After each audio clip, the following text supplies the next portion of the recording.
కృష్ణవర్ corona virus మరోసారి danger bells మోగిస్తోంది. రోజు రోజుకి కరోనా భయం పెరుగుతోంది.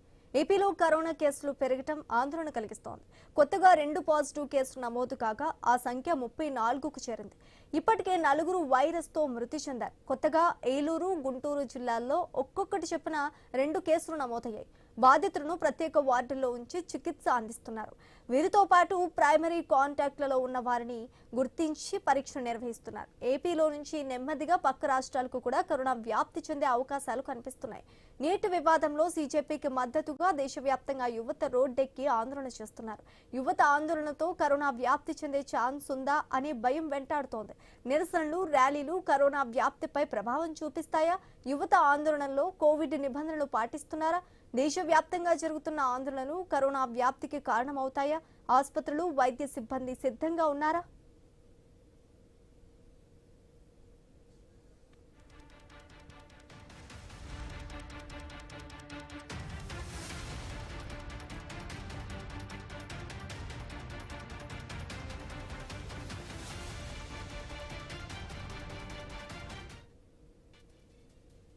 ఇక ఇదే టాపిక్ పై పూర్తి డిస్కషన్ మా కొలీగ్ శివాని అందిస్తారు. శివాని.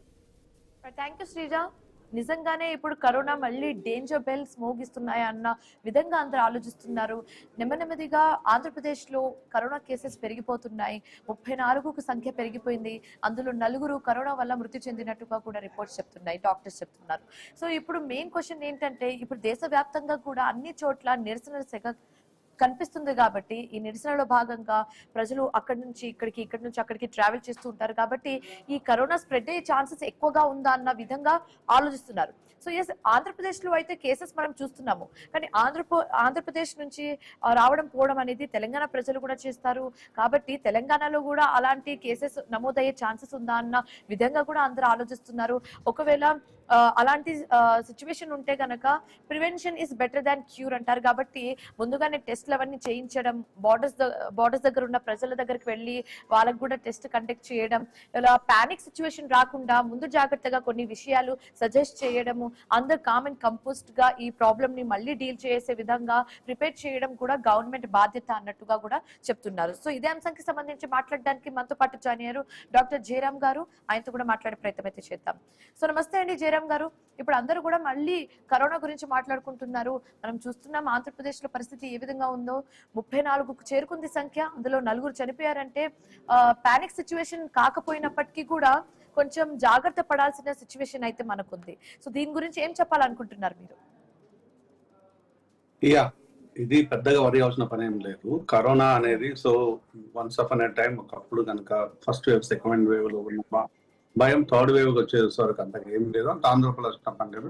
ఈవెన్ క్వారంటైన్ టైం కూడా 15 days కున్న క్వారంటైన్ టైం ని 1 week కి ఇచ్చారు. ఆ తర్వాత easy to access to treatment అయిపోయింది.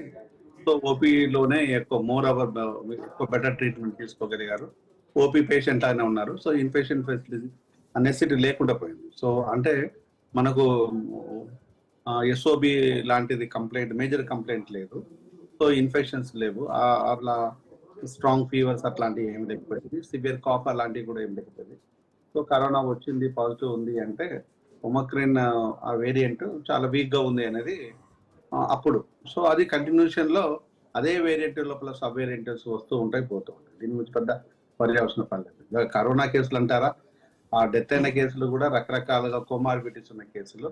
అందులో ఒక పిల్లోడు క్యాన్సర్ సంబంధించిన పిల్లోడు, రకరకాలుగా కోమార్బిడిటీస్ ఉన్న సో ఆల్రెడీ ఎగ్జిస్టింగ్ ప్రాబ్లమ్స్ ఉన్నాయి కాబట్టి కొంచెం ఇంకా వీక్ అయిపోయి చనిపోయి ఉంటారని చెప్తున్నారా? అంతే అంతే అంతకుమించి ఇంకేం భయపడి అంటే జాగ్రత్త వహించాలి తప్ప భయపడి టెన్షన్ పెట్టుకోవాల్సినంత అవసరం లేదు. ఇది పబ్లిక్ లోకి తీసుకెళ్లేసి పబ్లిక్ లోపల ఇదేందో జరిగిపోతుందా అనే ఇబ్బందిని క్రియేట్ చేయడం అనేది కాదు. కానీ ఇక్కడ కొంచెం ఎప్పుడైనా కూడా not only corona, even cough ఎలాంటి సిమ్టమ్స్ ఉన్నా కూడా కంటిన్యూస్ గా 3 to 4 days సిమ్టమ్స్ ఉన్నట్టయితే లోకల్ ఫ్యామిలీ డాక్టర్స్ కానీ, లోకల్ డాక్టర్స్ కానీ, వాళ్ళకి నియరెస్ట్ డాక్టర్ కానీ కలుసుకొని వాట్ అనే విషయాన్ని ఇన్వెస్టిగేట్ చేసేసుకొని ఫుల్లీ డయాగ్నోస్ ట్రీట్మెంట్ తీసుకుంటే బాగుంటుంది. ఓవర్ ద కౌంటర్ ట్రీట్మెంట్ కాకుండా, సెల్ఫ్ ట్రీట్మెంట్ కాకుండా అలా చేసుకుంటే బాగుంటుంది అన్నది it's my suggestion. Jayaram garu, ఇప్పుడు మీరు అంటున్నారు ప్రికాషన్స్ అయితే బెస్ట్ అని అంటున్నారు. సో ఎలాంటి ప్రికాషన్స్ పాటిస్తే మనం కరోనా బారిన మళ్ళీ పడకుండా ఉంటాము? అంటే మళ్ళీ కరోనా బారిన పడకుండా అన్నది కంటే కరోనానే లేదు, ఇక్కడ కరోనా అంత సివియారిటీనే లేదు, ఇక మళ్ళీ అనే మాటకు ఛాన్సే లేదు. సో ప్రికాషన్స్ అనేది ఎప్పుడు కూడా క్రౌడ్ లో ఉండకుండా ఉంటారు చూసుకోవాలి. ఆ క్రౌడ్ కూడా దాని లోపల ఎంతవరకు కంప్లైంట్స్ ఉన్నాయి లేవనేది కూడా చాలా కీలకం. ఇప్పుడు సిజేపీ ఇష్యూ జరుగుతూ ఉన్నది. సో నీటి అంశం విషయం జరుగుతున్నది ఢిల్లీ లోపల. సో అవి ఏదన్నా ఇబ్బంది పడుతుందా అనే దాన్ని కోణంలో కూడా చూసుకోవాలి. కానీ అంత ఇబ్బంది ఉందని నేనేం అనుకోవటం లేదు. అది పెద్ద వాళ్ళ అజిటేషన్ కి పెద్ద ఇబ్బంది కూడా అనుకోవటం లేదు. ఇక్కడ మెయిన్ థింగ్ ఏంటంటే రెగ్యులర్ హాస్పిటల్కి లెట్ మీ ఫినిష్ రెగ్యులర్ హాస్పిటల్కి వెళ్ళే వాళ్ళు మొత్తం మాస్కులు ధరించడం కానీ, ట్రాన్స్పోర్టేషన్ లోపల పబ్లిక్ ట్రాన్స్పోర్ట్ తీసుకున్నప్పుడు కానీ మాస్కులు ధరించడం కానీ, మార్కెట్లు, సూపర్ మార్కెట్లు, ఇట్లాంటి క్రౌడీ పాపులేషన్ ఎక్కడైతే క్రౌడ్ థిక్లీ పాపులేషన్, భారతదేశమే thickly populated area. So thickly population ఉన్న ఏరియాస్ లోపల కొంచెం కేర్ఫుల్ గా ఉంటే బెటర్ గా ఉంటుంది. దాంతో పాటు శానిటైజేషన్ ఇవన్నీ తెలిసిన విషయాలే. శానిటైజ్ చేసుకోవడం, మాస్కులు పెట్టుకోవడం, కేర్ తీసుకోవడం, వన్స్ ఇన్ ఒకసారి. సో ఇన్ఫాక్ట్ ఇవట్లాంటివి తీసుకోవడం, వామ్ వాటర్, సో ఫుడ్ కూడా వామ్ గా ఉంటట్టు, ఇంకా హాట్ గా ఉండడితే బెటర్. సో అట్లీస్ట్ వామ్ గా ఉంటట్టైనా ప్లాన్ చేసుకుంటే బెటర్ అనేది మై సజెషన్. ఓకే.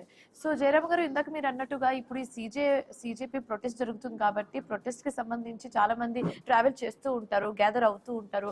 పైగా ఇది కొంచెం ఈ సీజన్ కూడా చాలా ఫ్లూ సీజన్ కాబట్టి ఇంకా కొంచెం జాగ్రత్త పడాల్సిన అవసరం ఉందంటారా? లేదండి, సిజేపీ ప్రొటెస్ట్ అనేది ఒక అంశము. ట్రావెల్ అనేది రెగ్యులర్ యాక్టివిటీ. ట్రావెల్ సిజేపీ ఉన్నా లేకున్నా కూడా ట్రావెల్ అనేది జరుగుతూనే ఉంటుంది. అంతే తప్పితే సిజేపీ ఉన్నంత మాత్రాన వీళ్ళు ఒక ట్రైన్ కు 10 ట్రైన్లు ఏమి అయ్యారు కదా. అదే ట్రైన్ లోపల అదే పబ్లిక్ యాజ్ యూజువల్ గా మనకు పోతుంటుంది. ఇక్కడ ఏంటంటే రిజర్వ్డ్ కానీ జనరల్ బోగీలలో కానీ కంపేర్ చేస్తే రిజర్వ్ బోగీ లోపల డిసిప్లైన్ గా ఉంటుంది ట్రాఫిక్ అంతా. అదే జనరల్ బోగీలోకి వచ్చేసరికి క్రౌడీగా ఉంటుంది. అది ఎప్పుడైనా క్రౌడ్ గా ఉంటుంది. సో ఇది పెద్ద విషయం ఏమి కాదు. సో అంటే ఈ ట్రాన్స్పోర్ట్ అనేది రకరకాల ఉంటుంది. మెయిన్ ఏంటంటే పబ్లిక్ ట్రాన్స్పోర్ట్ విషయం లోపల కొంచెం కేర్ గా ఉండడం అనేది ఇంపార్టెంట్. దాంతో పాటు వచ్చేసి డాక్టర్స్, నేను ముఖ్యంగా చెప్పాలనుకున్నది ఏంటంటే భారతదేశం లోపల డాక్టర్స్ అలర్ట్ గా 24 గంటలు ఉంటారు. కానీ ప్రభుత్వాలు దానికి సంబంధించిన ఇన్ఫ్రాస్ట్రక్చర్ ను, మెడిసిన్స్, ఇతర అంశాలను మనకు అవైలబుల్ గా ఉంచాల్సిన బాధ్యత ఉన్నది. అంతే తప్ప డాక్టర్లు ఎప్పుడు అలర్ట్ గా ఉంటారు అన్న డౌట్ ఏం లేదు. సో మెడికల్ ఫెటర్నిటీ లోపల డౌట్ ఏం లేదు. డెఫినెట్ గా మెడికల్ ఫెటర్నిటీ సిబ్బంది అలర్ట్ గా ఉందని చెప్తున్నారా మీరు? 100%. ఎప్పుడు నాట్ ఓన్లీ కరోనా, ఎప్పుడు కూడా డ్యూటీలలో ఉన్నప్పుడు ఎప్పుడైనా అలర్ట్ గానే ఉంటారు, అలా డౌట్ ఏం లేదు. సో ఇక్కడ మెడికల్ ఫెసిలిటీకి ప్రాబ్లం లేదు ఇండియా లోపల. సో ఇన్ఫ్రాస్ట్రక్చరల్ ప్రాబ్లమ్స్ చాలా క్లియర్ గా కనిపిస్తుంటాయి. ఇన్ఫ్రాస్ట్రక్చరల్ ప్రాబ్లమ్స్ ని ప్రభుత్వం సాల్వ్ చేయాలి తప్పితే డాక్టర్లు సాల్వ్ చేసేది కాదు, ఎస్పెషల్లీ గవర్నమెంట్ హాస్పిటల్స్ లో. సో అది ప్రభుత్వం చూసుకోవాలి. ప్రభుత్వం చేయాల్సిన పనులు సక్రమంగా చేస్తే డాక్టర్లు 24/7 అలర్ట్ గానే ఉంటారు, no doubt about it. Okay. So Jayaram garu, ఇప్పుడు ఏపీలో సిచ్యువేషన్ మనం చూస్తున్నాము. మరి తెలంగాణ విషయానికి వస్తే ఇక్కడ పరిస్థితి ఏ విధంగా ఉందని అంటున్నారు? అంటే మీరు ఇందాక అన్నట్టుగానే గవర్నమెంట్ అలర్ట్ గా ఉంటే ఆటోమేటిక్ గా డాక్టర్స్, సిబ్బంది కూడా అలర్ట్ గా ఉంటారని. సో తెలంగాణ పరిస్థితి ఏ విధంగా ఉందని చెప్తారు? Yeah, Telangana is good, no doubt about it. నాకు రెగ్యులర్ గా నేను చాలా సిఎంఈలలో అటెండ్ అవుతూ ఉంటాను. చాలా కేసెస్ ని మనం చూస్తూ ఉంటుంటాం. రకరకాల ఇష్యూస్ డిస్కషన్ లోకి వస్తూ ఉంటాయి. అందులో వచ్చి నేను తెలంగాణ డాక్టర్ ఫెడరేషన్స్ కి అడ్వైజర్ కమిటీ చైర్పర్సన్.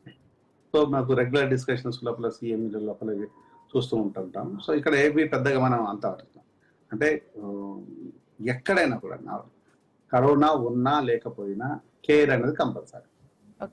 కరోనానే ఉన్నప్పుడే కేర్ కాదు, కరోనా ఉన్నా లేకున్నా కేర్ అనేది ఇంపార్టెంట్.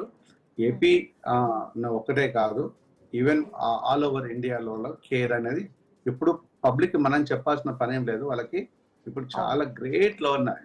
ఈవెన్ ఇప్పటికి 6 years అంటే మనకు మన COVID-19 అంటే 2019 లోపల.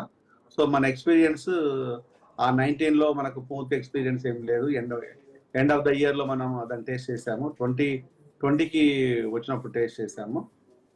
సో దాన్ని కనుక మనం అబ్జర్వ్ చేసినట్టు అయితే 6 years. సో 6 years లోపల గ్రేట్ ఎక్స్పీరియన్స్ ఇండియన్ పాపులేషన్కి అర్థమైపోయింది. So India is a thickly populated area. అలాగని చెప్పేసి అంత ఇన్నోసెంట్గా ఏం లేదు. డాక్టర్లు పబ్లిక్ చాలా కేర్ఫుల్ గా ఉన్నారనే దాన్ని చెప్పవచ్చున్నాను. ఓకే. సో జయరామ్ గారు, ఇప్పుడు ఏపీలో ఈ పరిస్థితిని చూసి వెంటనే సోషల్ మీడియాలో చాలానే ఇలా వీడియోస్ బయటకు వచ్చాయి, మనం చూసాం. అవి చూసి జనాలు ఈజీగా పానిక్ అయిపోయే సందర్భాలు కూడా ఉన్నాయి. సో అలా పానిక్ అవ్వకుండా ఉండేందుకు మీ ఇచ్చే సజెషన్స్ ఏంటి? ఏ పానిక్ అవ్వాల్సిన నెసిటీ ఏం లేదు, ఇక్కడ పానిక్ అవ్వాల్సినంత పరిస్థితి ఏమి లేదు. సో కేర్ గా ఉంటే సరిపోతుంది, మినిమం కేర్ తీసుకుంటే బెటర్ గా ఉంటుంది. పానిక్ అయినంత మాత్రాన పెద్ద ప్రజలకు ఉద్ధరించేది ఏం లేదు, వీళ్ళు పెద్దగా వీళ్ళు బెనిఫిట్ అయ్యేది ఏం లేదు. పానిక్ అవ్వడానికి నెసిటీ లేదు. ఇక ఆ డెత్లు అంటారా, వాళ్ళకి రకరకాల కొమార్బిటీస్ ఉన్నాయి. ఆ కొమార్బిటీస్ వల్లనే ఆ డెత్స్ చూడాలి తప్పితే డైరెక్ట్ గా ఒక హెల్దీ పర్సన్ కి కరోనా వచ్చేసి పోయిన కేసెస్ కావు. సో కొమార్బిటీస్లలో ఎట్లాగైనా పోతుంటారు, అది పెద్ద ప్రాబ్లం ఏంటి. సో ఇక్కడ ఇది అదనేది ఇక్కడ మనకి మెయిన్ గా చూడాల్సింది ఏంటంటే, ఒకటి ప్రికాషన్స్, ఇంకొకటి వచ్చేసి మనకు చాలా వరకు అడాప్ట్ అయిపోయి కరోనా వైరస్ మన బాడీ లోపల అడాప్ట్ అయిపోయింది. దానికి ఇమ్యూనిటీ కూడా వచ్చేసింది, ప్రాపర్ ఇమ్యూనిటీ వచ్చేసి ఇమ్యూనిటీ చాలా క్లియర్గా వచ్చేసింది. అంతే తప్ప దాని గురించి వరి అవ్వకుండా ఓన్లీ మనం చేయాల్సింది ఏకైక విషయం ఏంటంటే కేర్ తీసుకోవడం అనేది. కేర్ తీసుకొని ఎవరు ఎక్కడికైనా పోవచ్చు, ఎవరి వాళ్ళ పనులు వాళ్ళు హ్యాపీగా చేసుకోవచ్చు, ఎలాంటి ఇబ్బంది లేదు. ఓకే. సో జయరామ్ గారు, ఇప్పటికీ మనం కొన్ని హాస్పిటల్స్ లో స్పెషల్ గా కరోనా వార్డ్స్ ని చూస్తున్నాము. అంటే మనం కరోనా టైంలో ఫస్ట్ వేవ్ లో, సెకండ్ వేవ్ లో చూసాము సిలిండర్ షార్టేజ్ అని, మళ్ళీ బెడ్స్ షార్టేజ్ అని చాలా చూసాము సందర్భాల్లో. కానీ ఇప్పుడు చూస్తే ప్రత్యేకంగా ఒక వార్డ్ ని కూడా కేటాయించడం జరిగింది. ఆ ప్రికాషన్ ని ఇంకా ఫాలో అవుతున్నారు. దీని గురించి ఏం చెప్పాలనుకుంటున్నారు? కరోనా వార్డు మరి ఏ హాస్పిటల్లో సపరేట్ గా ఎక్కడ ఉందో నాకు అంత ఐడియానే. నేను చాలా హాస్పిటల్ చూశాను, మరి ఎక్కడ సపరేట్ గా వార్డు ఏమైనా ఉందా అనేది నాకు అంత గుర్తుకు లేదు. సో ఏదైనా హాస్పిటల్ ఉంటే ఉండొచ్చు, ఐ డోంట్ నో. సో ఇక్కడ ఏంటంటే కరోనా వార్డు ఉన్నంత మాత్రాన, కరోనా పేషెంట్లు ఉన్నంత మాత్రాన అందరికీ కరోనా వస్తుందని అర్థం కాదు. ఒకవేళ కనుక వాళ్ళ కరోనా వార్డు క్రియేట్ చేసేసి కరోనా పేషెంట్స్ అక్కడికి వస్తున్నప్పుడు అది ఫెసిలిటైజ్ చేయడం అనేది అభినందించాల్సిన విషయం. సో నేను ఏం చెప్పాల్సిందంటే, ఒకవేళ కనుక కరోనా పేషెంట్ లేకున్నా కూడా వార్డును మెయింటైన్ చేయడం అనేది ఇది చాలా ఎక్స్పెన్సివ్. కానీ అలా కనుక చేయగలిగితే రియల్లీ సాడ్. ఎందుకంటే పేషెంట్ లేకున్నా అక్కడ సిస్టర్స్ ఉంటారు, సిబ్బంది ఉంటుంది, సెక్యూరిటీ ఉంటుంది, డాక్టర్లు ఉంటారు, వీళ్ళంతా ఉండాలి. Is it possible for that అంటే బేసికల్ అది పాసిబుల్ కాదు. ఒకవేళ అది కనుక చేసినట్టు అయితే good, very no doubt. Thank you so much Jayaram garu, మాతో జాయిన్ అయినందుకు, మీ ఒపీనియన్స్ ని మాతో షేర్ చేసుకున్నందుకు. Thanks for joining with us. So ఇది ఇప్పటి వరకు ఉన్న updates. For more updates keep watching I news. మీతోనే మీ వెంటే.